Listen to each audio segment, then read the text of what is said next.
Hello guys. Welcome to another episode of the learning videos. Today we will learn about reading the legal vehicle documents, that is the registration document of the vehicle. What is this document? Well, the registration document, as described earlier, is the legal document that makes your vehicle sale legitimate and road-driven worthy. These documents may be required to be produced if a traffic police stop you or any other state department requests for the document production, like law enforcement agencies, insurance companies, highway authorities, etc. Let's look at the vehicle documents first for common understanding. The document may be a letter or A4 size page, a booklet, or looks like a bank debit card. Different provinces of Pakistan have produced the documents in different ways. Here is a picture of vehicle documents that are currently used in Islamabad, a federal territory. Here is the registration document for Punjab vehicles, and next is the document produced by the Sindh government. Before the year 2016, the vehicle documents were in the form of a letter-size page form which was pasted to a booklet for convenience. Later, the local vehicle registration authority under the Federal Excise Department, Islamabad, released it in a booklet form. From 2016 onwards, the Federal Excise Department started producing car documents in the form of debt cards called smart cards.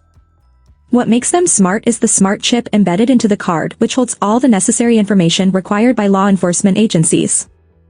Similarly, like the Islamabad Vehicle Registration Authority, other provinces like Sindh and Punjab have started producing smart vehicle cards since 2020 and asking the public to convert their booklet-type vehicle registration into smart cards for more convenience.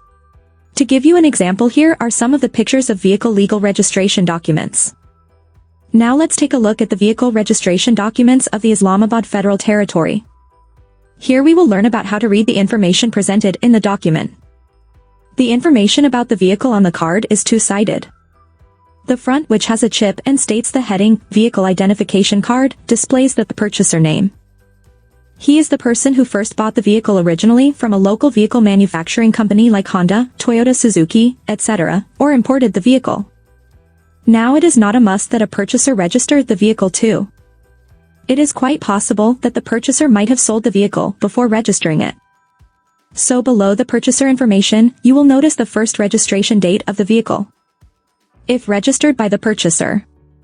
Similarly, the next field is transferred to. This is the person who is the current owner of the vehicle with a unique identification number. Here it is the CNIC passport number. That is all for the front part. At the bottom, you will notice a vehicle registration number, which is 3 alphabets followed by 3-digit number. Now what is important is to understand under which category this vehicle is registered, which can be either a private or commercial vehicle. Vehicles registered under commercial license have to pay less registration tax, and similarly, it differs from province to province. Now let's look at the backside, which presents the information related to the vehicle. Again, the top states the vehicle registration number. Now this is important to state here that each province registration authority provides its own roadworthy readable registration plates, and only these are admissible while driving a vehicle on the owner usually replaces the number plates with some fancy registration number plates, which sometimes ends up paying violation penalties. Therefore, it is advisable to always use the correct registration number plates to avoid unnecessary stoppage and questioning by law enforcement agencies. Now let's return to the other part of the vehicle registration smart card information. The thing which is worth noting is vehicle maker's name. It is very important. Similarly, the color of the car and year of manufacturing is important too. Now the two things are of utmost importance and require a must checking, and those two are the chassis number and engine number. A chassis number, commonly known as a vehicle identification number, and every vehicle produced has a unique VIN, which is 12 to 17 characters including digits and capital letters. That acts as a unique identifier assigned to each vehicle. It is a vital identifier and provides essential information about a vehicle's manufacturer, model, and specifications. It can be tempered, so it is advisable to always check the chassis number before buying the vehicle from law enforcement agencies to be safe from such frauds. So this chassis number guarantees that the documents belong to the specific vehicle. Vehicle chassis number printing varies from vehicle to vehicle. The number is often printed on the vehicle dashboard, door, hood, boot, and sometimes on the rear wheel. Similarly, engine number is mostly printed on the engine of the vehicle. It is sometimes hard to find, but check the car owner's manual for the exact location.